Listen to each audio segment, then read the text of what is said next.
Hello students, आज की class start करने से पहले मैं आपको ये बता देना चाहती हूँ कि इस लेक्चर के मेरे नोट्स की पीडीएफ भी आपको यूगाइस पोर्टल पर मिल जाएगी। साथ ही कॉलेज में आप जिस ग्रुप से जुड़े हुए हैं उस पर भी मैं सेंड कर दूंगी। उन्हें भी पढ़ें, उनसे प्रिपरेशन करें। प्रिपरेशन करते समय आपको अगर कोई प्रॉब्लम आती है, आपकी कोई क्वेरी है, तो आप उसको मेरे कमेंट सेक्शन में भेज सकते हैं। लास्ट लेक्चर में हमने जो लास्ट टॉपिक किया था वो था प्रॉपर्टीज ऑफ साउंड, ध्वनि के गुण। उसी से कंटिन्यू करेंगे। आज का टॉपिक है इंटेंसिटी ऑफ साउंड, ध्वनि की तीव्रता। ध्वनि कितनी तेज सुनाई देती है या कितनी धीमी सुनाई देती है, उसी अमाउंट को, अमाउंट ऑफ लाउडनेस, प्रबलता को हम कहते हैं तीव्रता। कुछ ऐसे सरफेसेस होते हैं जिनसे तरंगें रिफ्लेक्ट होती हैं, वेव्स परावर्तित होती हैं, तो उसी सरफेस से जितनी ध्वनि ऊर्जा परावर्तित होती है, एक सेकंड में साउंड एनर्जी जितनी रिफ्लेक्ट हो रही है किसी सरफेस से 1 सेकंड में, उसी को हम कहते हैं इंटेंसिटी, तीव्रता। और उसको हम आई से रिप्रेजेंट करते हैं। I for intensity is E/A into T। अगर आप साउंड एनर्जी को बता रहे हैं, उसके अमाउंट को बताना चाहते हैं, तो हम इस फॉर्म में लिखते हैं E for sound energy, A for area, T for time. ध्वनि ऊर्जा, क्षेत्रफल एंड समय। और अगर आप इसको शक्ति के रूप में लिखते हैं, पावर की फॉर्म में लिखते हैं, then I is P/A। P for power, शक्ति, एंड A फॉर एरिया, क्षेत्रफल।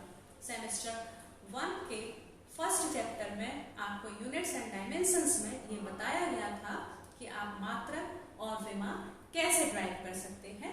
आप इसकी यूनिट मात्रक को ड्राइव कर सकते हैं। अगर आप इसको एनर्जी की फॉर्म में लिख रहे हैं तो इसका मात्रक होता है जूल पर मीटर स्क्वायर इंटू सेकेंड।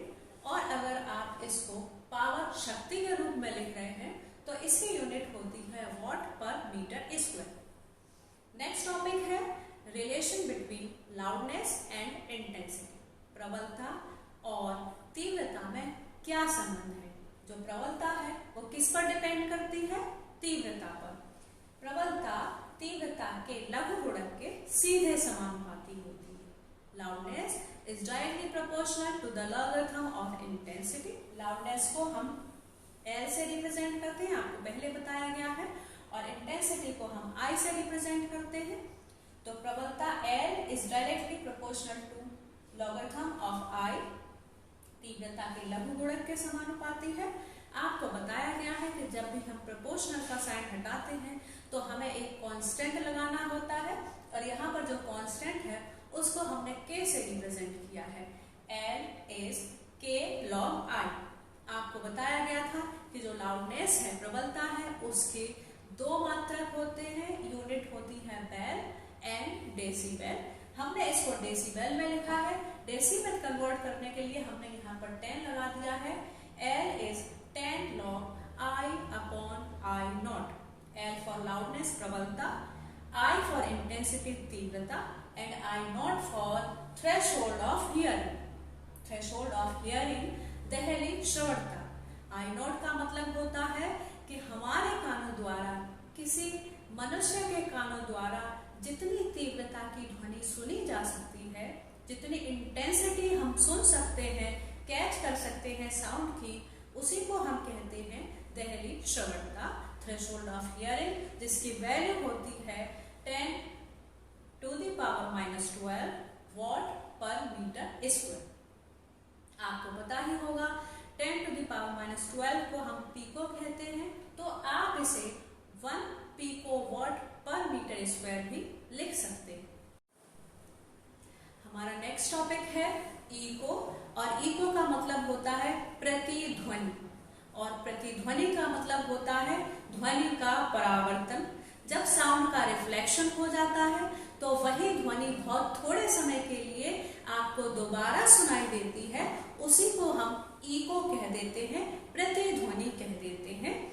प्रतिध्वनि सुनने के लिए, इको सुनने के लिए आपको एक ऐसे सरफेस की जरूरत होती है जो ध्वनि को रिफ्लेक्ट कर सके, ध्वनि का परावर्तन कर सके, और जितने समय के लिए आप प्रतिध्वनि इको को सुन सकते हैं वो है 0.1 सेकेंड। ये आप खड़े हुए हैं थोड़ी सी डिस्टेंस पर, ये एक रिफ्लेक्टर है, एक ऐसी सतह है जो ध्वनि का परावर्तन कर सकती है। इसको हम कहते हैं परावर्तक तल। आपने यहाँ से साउंड की है, ध्वनि की है, आपने कुछ आवाज की है, तो आपकी आवाज इस सतह तक गई है, जिसको हमने डिस्टेंस को हमने d से रिप्रेजेंट किया, कितनी दूरी तक गई उसको हमने d से रिप्रेजेंट किया। इस सतह से टकराकर वापस वही ध्वनि आपको सुनाई देगी 0.1 सेकेंड के लिए। फिर से हमने डिस्टेंस को d से रिप्रेजेंट किया है। ई को सुनने के लिए आपकी साउंड ने 2 बार सेम डिस्टेंस कवर की है, इसीलिए जो टोटल डिस्टेंस दूरी हो जाती है, कुल दूरी, वो हो जाती है 2d। आपने फॉर्मूला सुना ही होगा, v for velocity is equal to distance upon time, दूरी अपॉन समय। और एयर में जो वेलोसिटी ऑफ साउंड होती है, ध्वनि का जो वेग होता है, वो होता है अप्रोक्सीमेटली 340 मीटर पर सेकेंड, 340 मीटर पर सेकेंड वेलोसिटी। टाइम कितना है 0.1 सेकेंड इको के लिए, प्रतिध्वनि सुनने के लिए। उसकी वैल्यू रखकर हमने d की वैल्यू कैलकुलेट कर ली है, जो होती है 70 मीटर। ये अप्रोक्सीमेटली कितनी होती है 17 मीटर। इसका मतलब है कि ई को सुनने के लिए, प्रत्येक ध्वनि सुनने के लिए आपको कितनी डिस्टेंस रिक्वायर्ड होती है, कितनी दूरी रिक्वायर्ड होती है, वो है अप्रोक्सीमेटली 70 मीटर। ये जो इको है, प्रत्येक ध्वनि है, ये तभी सुनी जा सकती है जब आपको एक ऐसा सरफेस मिले जो साउंड को रिफ्लेक्ट कर सके, ध्वनि को परावर्तित कर सके। इसका यूज हम करते हैं लेजर में, रडार में, सोनार में, डिस्टेंस फाइंड आउट करने के लिए। अलग अलग जगह पर दूरी को मेजर करने के लिए, डिस्टेंस को मेजर करने के लिए हम इको, प्रतिध्वनि का उपयोग करते हैं। नेक्स्ट टॉपिक है रिवर्बरेशन। रिवर्बरेशन अनुरणन। अनुरणन का मतलब होता है द परसिस्टेंस ऑफ साउंड, ध्वनि का बार बार परावर्तन। Even when the sound source is cut off, हम ध्वनि करना बंद भी कर देते हैं, आवाज करना बंद भी कर देते हैं, तब भी उसी ध्वनि का बार बार परावर्तन होता रहता है, बार बार साउंड का रिफ्लेक्शन होता है, तब वो ध्वनि हमें बार बार सुनाई देती रहती है। उसी को हम कहते हैं रिवर्बरेशन, अनुरणन।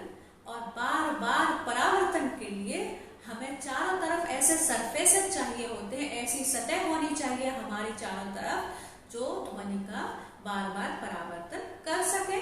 और जब ध्वनि बार बार परावर्तित होगी, बार बार रिफ्लेक्ट होगी, तो आपको बार बार सुनाई देगी। भले ही आप साउंड सोर्स ऑफ कर दें, ध्वनि करना बंद कर दें, आवाज करना बंद कर देते हैं, उसी ध्वनि को, बार बार सुनाई देने वाली ध्वनि को ही हम कहते हैं अनुरणन। ये तब ही पॉसिबल हो सकता है जब हम किसी बंद बिल्डिंग में हो, किसी बंद हॉल में हो, ऑडिटोरियम में हो, जहां ऐसे सरफेसेस हो चारों तरफ जो साउंड को रिफ्लेक्ट कर सकते हैं, तो हमें बार बार रिफ्लेक्शन सुनाई देता है। उसी को हम कह देते हैं रिवर्बरेशन, अनुरणन। नेक्स्ट टॉपिक है एब्जॉर्प्शन ऑफ साउंड, ध्वनि का अवशोषण। आप जानते होंगे, या तो कोई सरफेस साउंड को रिफ्लेक्ट कर सकता है, ध्वनि का परावर्तन कर सकता है, या कोई सरफेस साउंड को एब्जॉर्ब कर सकता है, उसको अवशोषित कर सकता है। तो हम किसकी बात कर रहे हैं? अवशोषण की बात कर रहे हैं, एब्जॉर्प्शन की बात कर रहे हैं। और एब्जॉर्प्शन के लिए हमने जो सबसे पहला एक्सपेरिमेंट किया था, वो एक ओपन विंडो पर किया था, एक खुली हुई खिड़की पर किया था। इसीलिए ये क्या है, एब्जॉर्प्शन क्या है, डायरेक्टली प्रोपोर्शनल होता है उस खुली हुई खिड़की की सतह के क्षेत्रफल के। Absorption is directly proportional to the area of surface of open window। जो हमने खिड़की खोल दी होती है तो वो साउंड को रिफ्लेक्ट नहीं कर पाती है, साउंड उधर से क्रॉस हो जाती है, तो हम समझ जाते हैं कि इसने ध्वनि का अवशोषण कर लिया है, इसने ध्वनि का परावर्तन रिफ्लेक्शन नहीं किया है, उसी को हम कहते हैं ध्वनि का अवशोषण। और इसको हम कैपिटल ए से रिप्रेजेंट करते हैं। किससे प्रदर्शित करते हैं इसे? कैपिटल ए से।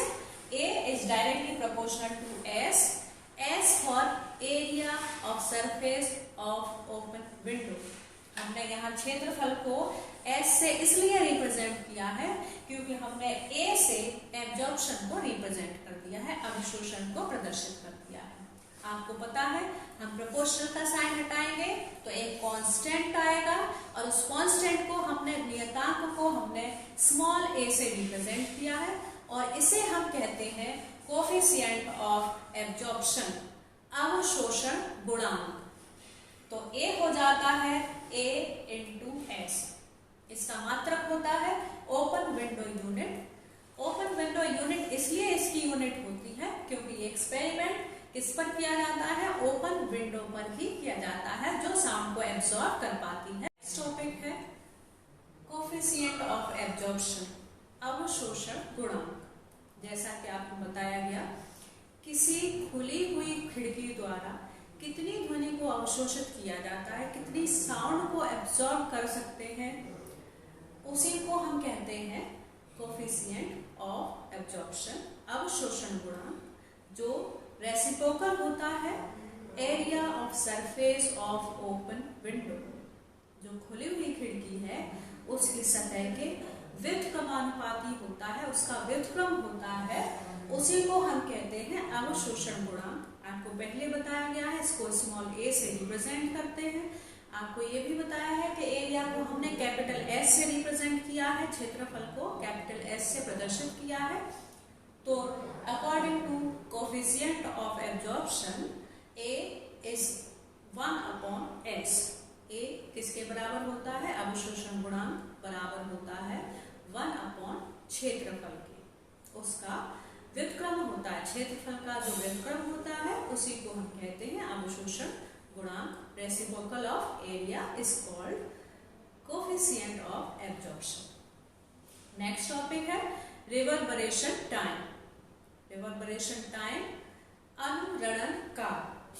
जैसे कि आपको बताया गया, जब हमें ध्वनि बार बार सुनाई देती है, बार बार रिफ्लेक्शन होता है साउंड का, उसी को हम रिवर्बरेशन कहते हैं। तो जितने समय तक हमें बार बार ध्वनि सुनाई देती रहती है, जितना टाइम लगता है साउंड को बार बार रिफ्लेक्ट होने में, साउंड सोर्स ऑफ करने के बाद भी उसी टाइम को, उसी समय को हम कहते हैं अनुरणन काल, रिवर्बरेशन टाइम। जब साउंड की इंटेंसिटी, ध्वनि की तीव्रता, उसकी अधिकतम तीव्रता, मैक्सिमम इंटेंसिटी की कितनी रह जाती है? 1/10⁶ टाइम्स रह जाती है। 1/10⁶ गुनी जब ध्वनि की तीव्रता रह जाती है, तो जितना समय लगता है इतनी डाउन होने में, इतनी कम होने में, उसी समय को हम कहते हैं अनुरणन काल। आपने ऐसा सुना होगा पहले भी कि कभी कभी ऐसा होता है, जब हमें साउंड बार बार सुनाई देती है तो धीरे धीरे वो धीमी होती जाती है, जैसे जैसे टाइम बढ़ता जाता है वो कम होती जाती है, उसकी प्रबलता डाउन होती जाती है। इसीलिए यही जो टाइम लगता है डाउन होने में, कितनी इंटेंसिटी डाउन हो गई, उसी समय को हम कहते हैं रिवर्बरेशन टाइम, अनुरणन काल। जितने समय तक हमें ध्वनि बार बार सुनाई देती है, जितने टाइम तक साउंड का बार बार रिफ्लेक्शन होता रहता है, that time is called reverberation time. और टाइम को, इस टाइम को भी हम कैपिटल T से ही रिप्रेजेंट करते। एक साइंटिस्ट थे सेबाइन। कौन से वैज्ञानिक थे? सेबाइन उनका नाम था। उन्होंने ही एब्जॉर्प्शन, अवशोषण के बारे में बताया, उन्होंने ही इस टाइम के बारे में बताया, रिवर्बरेशन टाइम के बारे में बताया। जैसा कि आपको पहले भी बताया जा चुका है कि रिवर्बरेशन किसी बंद जगह ही हो सकता है, किसी बंद हॉल में, बिल्डिंग में, ऑडिटोरियम में। तो जो भी आपने हॉल लिया है उसका कुछ आयतन होता है, वॉल्यूम होता है।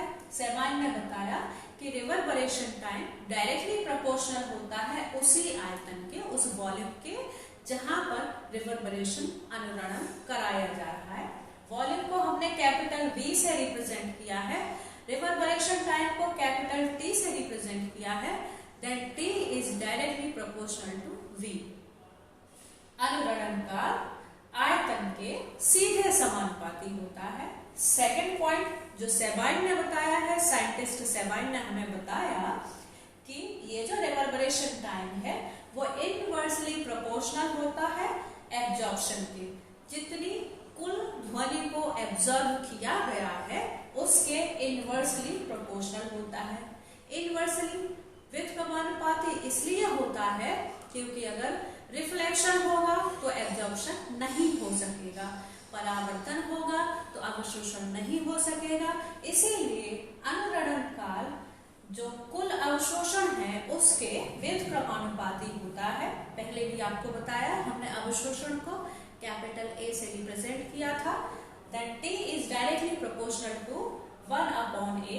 जब इन दोनों को हम मर्ज कर देते हैं, दोनों इक्वेशन को हम मर्ज कर देते हैं, तब T is directly proportional to V/A, volume area, आयतन क्षेत्रफल। प्रोपोर्शनल का साइन हटाते हैं तो एक कांस्टेंट लगाया है हमने, जिसको हमने K से रिप्रेजेंट किया है नियतांक को, और इस K की वैल्यू सेबाइन ने ही दी थी बाय एन एक्सपेरिमेंट, और वो है 0.165। सेबाइन ने यहाँ पर जो नियतांक है उसका मान प्रयोगों द्वारा निकाला 0.165। तब T बराबर होता है, अनुरणन काल बराबर होता है 0.165 V/A। ये जो अनुरणन काल है इसकी वैल्यू होती है 0.5 to 2 सेकेंड। मतलब रिवर्बरेशन टाइम कितनी वैल्यू होती है इसकी? 0.5 से 2 सेकेंड। जितनी देर तक हमें ध्वनि बार बार सुनाई दे सकती है वो समय होता है 0.5 से 2 सेकेंड। इसको हम कंट्रोल भी कर सकते हैं। ये जो अनुरणन है, हमें बार बार ध्वनि का सुनाई देना हमें डिस्टर्ब कर जाता है कभी कभी, तो इस रिवर्बरेशन को हम कंट्रोल कर सकते हैं। हम ऐसे सरफेसेस ले सकते हैं जो साउंड को रिफ्लेक्ट न करें। अगर हम ऐसे सरफेस नहीं ले पा रहे हैं तो हम चारों तरफ दीवारों पे कर्टेन लगा सकते हैं, पर्दे लगा सकते हैं जो साउंड को एब्जॉर्ब कर लेते हैं। हम खिड़कियों को खुला रख सकते हैं जो साउंड को एब्जॉर्ब कर लेते हैं। हम घड़ों को उल्टा लटका सकते हैं जो साउंड को एब्जॉर्ब कर लेते हैं। हम ज्यादा से ज्यादा श्रोता बिठा सकते हैं, सुनने वालों की संख्या ज्यादा होगी तो उनके कान हमारी जो साउंड है उसको एब्जॉर्ब करते रहेंगे, रिफ्लेक्ट नहीं होने देंगे। ज्यादा से ज्यादा उस हॉल में, बिल्डिंग में या ऑडिटोरियम में फर्नीचर होना चाहिए। इसी प्रकार से रिवर्बरेशन अनुरणन को कंट्रोल किया जा सकता है। ये जो आज का लेक्चर है उससे आपकी जो भी रिलेटेड प्रॉब्लम होगी मुझे कमेंट सेक्शन में जरूर बताएं। वीडियो को सब्सक्राइब जरूर कर लें। आपको ये भी बताना चाहती हूँ कि इसको शेयर भी करें। जो लोग ग्रुप से जुड़े हुए नहीं हैं वो इसे नहीं देख पाते हैं, इसीलिए जो जुड़े हुए हैं उनसे कहना चाहती हूँ कि वो वीडियो को शेयर भी करें। Thank you.